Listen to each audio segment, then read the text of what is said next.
மழை காலத்தில் வரக்கூடிய ஒரு முக்கியமான பிரச்சனை பற்றி தான் இன்றைக்கி டிஸ்கஸ் பண்ண போகிறோம். ஸோ மழை இனிமேட்டு வரக்கூடிய குளிர்காலங்களில் நிறைய பேருக்கு பாதிக்கப்படக்கூடிய ஒரு முக்கியமான பிரச்சனை என்ன அப்படின்னு பார்த்தோம்னா nasal polyp, sinusitis, allergic ரைனைட்டிஸ்னால பாதிக்கப்படுவாங்க.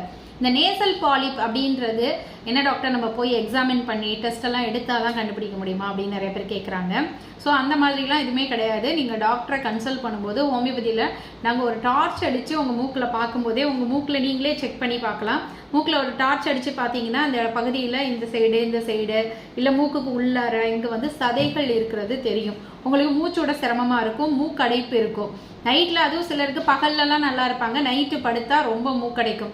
So இந்த நேசல் பாலிப்பில் ரொம்ப பிரதானமாக இருக்கக்கூடிய சிம்டம்ஸ் என்ன அப்படின்னு பார்த்தோம்னா நேசல் பாலிப்பில் நோஸ் பிளாக் தான் ரொம்ப பிரதானமாக இருக்கும். ஸோ படுத்தா மூக்கடைக்குது. ஒரு சிலருக்கு ரைட் சைடு படுத்தா மூக்கடைக்கும், ஒரு சிலருக்கு லெஃப்ட் சைடு படுத்தா மூக்கடைக்கும். சிலருக்கு வந்து மாறி மாறி அடைக்கும். ஒரு நேரம் ரைட் சைடு நோஸு, ஒரு சைடு வந்து லெஃப்ட் சைடு வந்து ஒரு நேரம் அடைக்கும். ஸோ இந்த மாதிரி மூக்கடைப்பு இருக்கும் பிரதானமாக.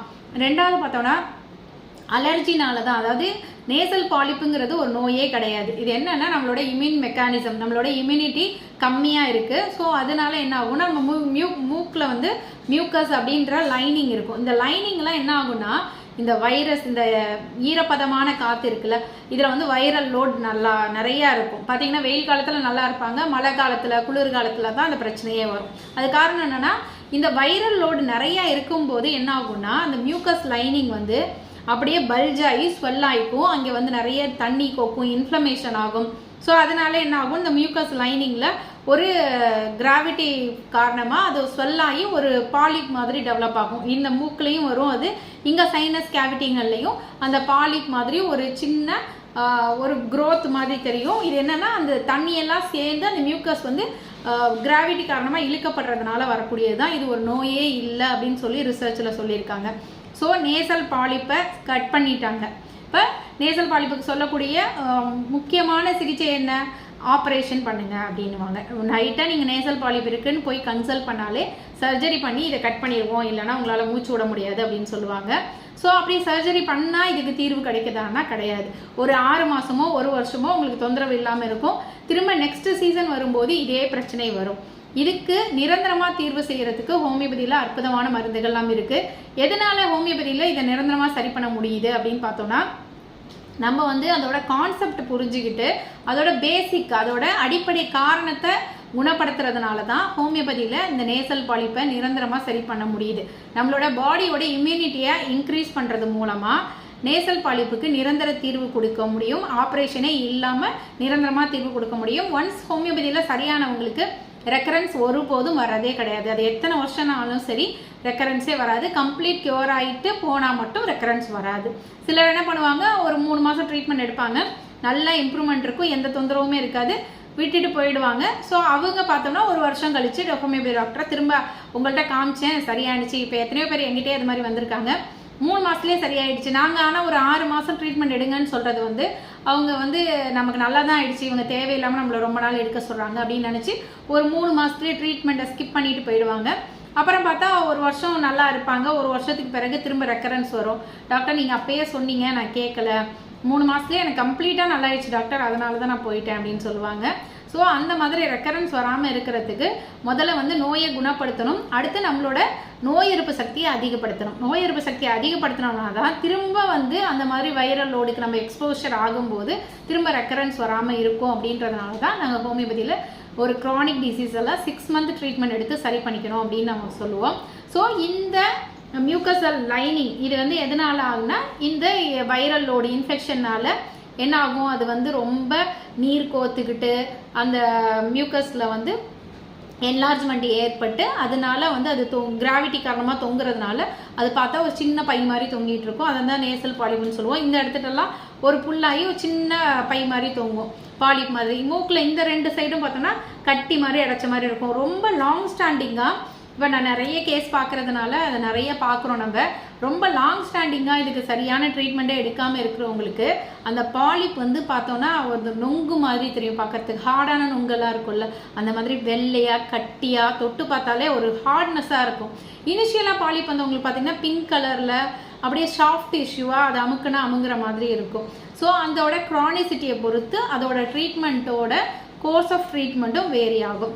அது மாதிரி மூக்கடைப்பு இருக்குது, பிரதானமாக ரொம்ப மூக்கடைப்பு இருக்குது. இது கூட வந்து அலர்ஜி சேர்ந்துக்கும். இந்த நேசல் பாலிப் இருக்கவங்களுக்கு பார்த்தா அச்சுன்னு தும்மிட்டே இருப்பாங்க, அடுக்கு தும்மல் வந்துக்கிட்டே இருக்கும். அப்புறம் பார்த்தா மூக்குலேருந்து தண்ணியாக ஊற்றிக்கிட்டே இருக்கும். எத்தனை சிலர்லாம் பார்த்தா ரொம்ப ஒரு நாளைக்கே வந்து 5-6 கர்ச்சிப்லாம் நனைஞ்சு போயிடுது டாக்டர், 10 கர்ச்சிப் நனைஞ்சு போயிடுது. அதுவும் டீச்சர்ஸ்லாம் பார்த்தோன்னா அந்த டஸ்ட் அலர்ஜி இருக்கும்.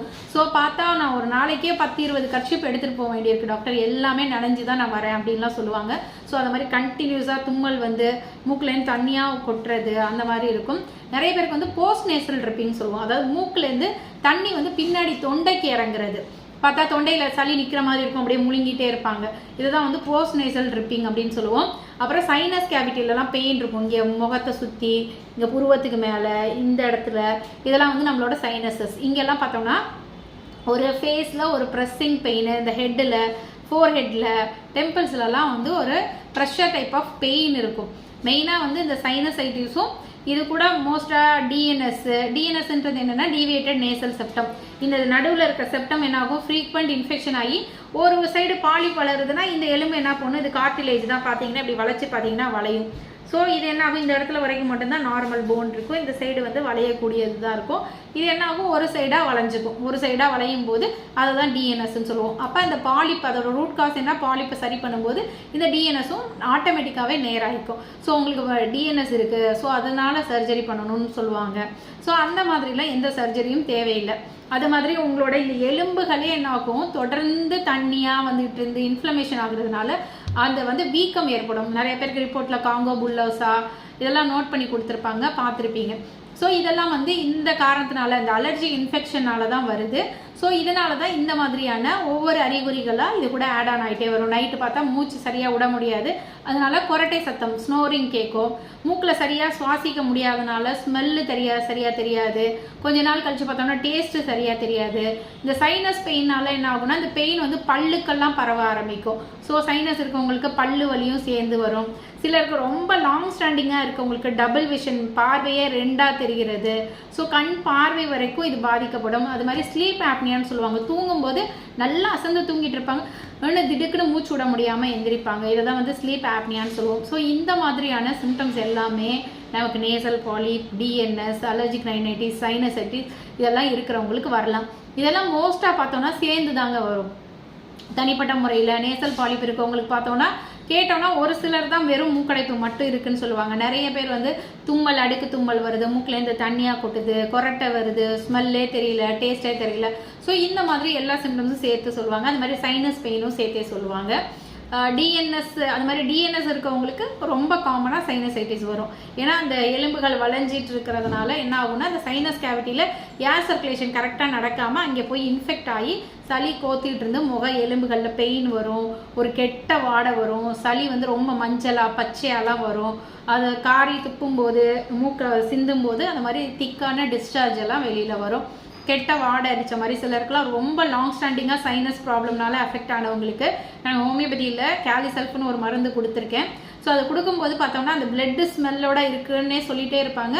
பார்த்தா அவங்களுக்கு அப்படியே கட்டி கட்டியாக பழையாக உறைஞ்ச ரத்தத்தோடு சேர்ந்து அந்த சளி ரொம்ப வாடையாக வெளியில் வந்துச்சு.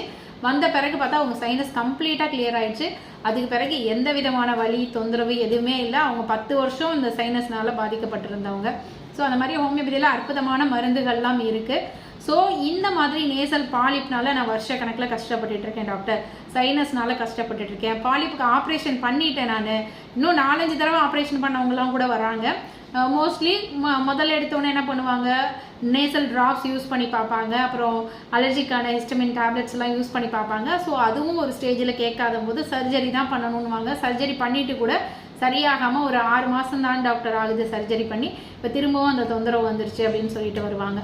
ஸோ இந்த நேசல் பாலிப்பை ஹோமியோபதியில் நிரந்தரமாக நாங்கள் சரி பண்ணுறோம். நிரந்தரமாக சரி பண்ணுறது இல்லாமல் அது வந்து திரும்ப ரெக்கரன்ஸ் வர்றது கிடையாது, சைடு எஃபெக்ட் எதுவுமே கிடையாது. ஸோ நேசல் பாலிப்போடு சேர்ந்து அலர்ஜிக் ரைனைட்டிஸ், டிஎன்எஸ், சைனசைட்டிஸ் எந்த கம்ப்ளைண்ட் இருந்தாலும் அதை நிரந்தரமாக முற்றுப்புள்ளி வைக்கிறதுக்கு ஹோமியோபதி மருந்துகள்னால முடியும் அப்படிங்கிறத நீங்கள் தெரிஞ்சுக்கணும். இது கூட நிறைய ரொம்ப தொந்தரவு இருக்குது, உங்களால் மூச்சே விட முடியாமல் கஷ்டப்படுறீங்கன்னா உங்களுக்கு வாட்டரில் நாங்கள் ஹோமியோபதியில் பார்த்தோம்னா யூகோலைட் அப்படின்னு ஒரு ட்ராப்ஸ் கொடுப்போம். இல்லைன்னா நாங்கள் அது கிடைக்காதவங்க நொச்சி இலையை வாங்கி போட்டு நல்லா ஆவி பிடிங்க. ஆவி பிடிக்கும் போது அந்த நேசல் கன்ஜஷன் கொஞ்சம் குறையும். அன்னைக்கு நைட்டு நீங்கள் கொஞ்சம் ஃப்ரீயாக தூங்க முடியும். அது மாதிரி அந்த காலத்தில் சொல்லுவாங்க, நல்லெண்ணெய் விளக்கில் விரலி மஞ்சளை சுட்டு நுகர சொல்லுவாங்க. அது ரொம்ப ஸ்ட்ராங்காக நீங்கள் இது பண்ணக்கூடாது. ஏன்னா நீங்கள் அப்படி இது நுகரும் போது பார்த்தீங்கன்னா பிரெயினில் வந்து ஒரு பெயின் ஏற்படுற மாதிரி தெரியும். மைல்டாக வேணால் அதை நுகர்ந்துக்கலாம். அப்படி இருக்கும்போது உங்களுக்கு நேசல் கன்ஜஷன் கொஞ்சம் குறையிறதுக்கு அது ஹெல்ப் பண்ணும். அதோட பார்த்தீங்கன்னா இதெல்லாம் அக்குபஞ்சர் பாயிண்ட்டு. இந்த இடங்கள்லாம் நீங்கள் கொஞ்சம் ப்ரெஸ் பண்ணி கொடுக்கலாம். இந்த இடத்துலலாம் நீங்கள் கொஞ்சம் ப்ரெஸ் பண்ணும்போது ஒரு 20 கவுண்ட் குறையும். ப்ரெஸ் பண்ணும்போது உங்களுக்கு தற்காலிக நிவாரணம் கொடுக்க அது ஹெல்ப் பண்ணும். ஆனால் உங்களுக்கு நிரந்தரமான தீர்வு வேணும். நேசல் பாலிப் எனக்கு கம்ப்ளீட்டாக குணமாகணும், திரும்ப லைஃப் லாங் வரவே கூடாது, எந்த விதமான பக்க விளைவுமே இருக்கக்கூடாது அப்படின்னு நீங்கள் ஆசைப்பட்டீங்கன்னா நீங்கள் ஹோமியோபதி டாக்டரை கன்சல்ட் பண்ணுங்கள். நல்ல ஒரு அனுபவம் உள்ள ஒரு ஹோமியோபதி மருத்துவர்னால இதை நிரந்தரமாகவும் பக்க விளைவு இல்லாமலும் திரும்ப லைஃப் லாங் வராமலும் உங்களுக்கு லைஃப் லாங் நார்மல் பர்சனோட ரொம்ப ஹெல்த்தியான பர்சனாக மாற்றி கொடுக்க முடியும். ஸோ மறக்காமல் ட்ரை பண்ணி பாருங்கள். எந்த விதமான பக்க விளைவும் இல்லாத ஹோமியோபதி மருந்து உங்களுக்கு நேசல் பாலிப்லேருந்தும் உங்களோட சைனசைட்டிஸ் ப்ராப்ளம்லேருந்தும் அலர்ஜிக் ரைனைட்டிஸ் அண்ட் டிஎன்எஸ்லேருந்து கம்ப்ளீட்டாக க்யூராக ஹெல்ப் பண்ணும். மறக்காமல் ட்ரை பண்ணி பாருங்கள். இதை நம்ம சும்மா வெறும் வாய் வார்த்தைகளில் சொல்லலை, நம்ம எத்தனையோ பேஷண்ட்டை எவிடென்ஸ்டாக குணப்படுத்தி நம்ம வீடியோஸ் போட்டிருக்கோம். நம்மளோட டாக்டர் சாந்தி கிருஷ்ணா ரகு அப்படின்ற யூடியூப் சேனலில் போய் பேஷண்ட் ஷேர் தர் எக்ஸ்பீரியன்ஸ் அப்படின்ற பிளேலிஸ்ட்டை போய் பார்த்தீங்கன்னா போதும். அதை வந்து நான் இது கூட லாஸ்ட்டில் அதை லிங்க் கொடுக்குறேன், நீங்கள் அதில் பாருங்கள். எவ்வளோ நேசல் பாலிப்னால குணமானவங்க நம்மளோட இதில் வந்து அவங்களாவே முன் வந்து நான் இவ்வளோலாம் கஷ்டப்பட்டேன் டாக்டர், எனக்கு ஆப்ரேஷன் பண்ணால் கூட கண் பார்வை போய்டும்னு சொல்லியிருக்காங்க டாக்டர்.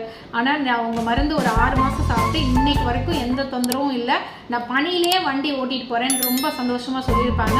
ஸோ அது மாதிரி வெளியில் வரைக்கும் பாலிப் வளர்ந்தவங்களை கூட நம்ம சரி பண்ணியிருக்கோம். ஸோ அதை அவங்களோட அனுபவங்கள்லாம் நீங்கள் அதில் பார்த்து தெரிஞ்சுக்கோங்க. ஸோ நேசல் பாலிப் கம்ப்ளீட்டாக க்யூர் ஆகணும்னா நீங்கள் ஹோமியோபதியை பிலீவ் பண்ணி எடுத்துக்கோங்க. நிச்சயமாக உங்களுக்கு நிரந்தர தீர்வு கிடைக்கும், பக்க விளைவு இல்லாத தீர்வு கிடைக்கும். நன்றி.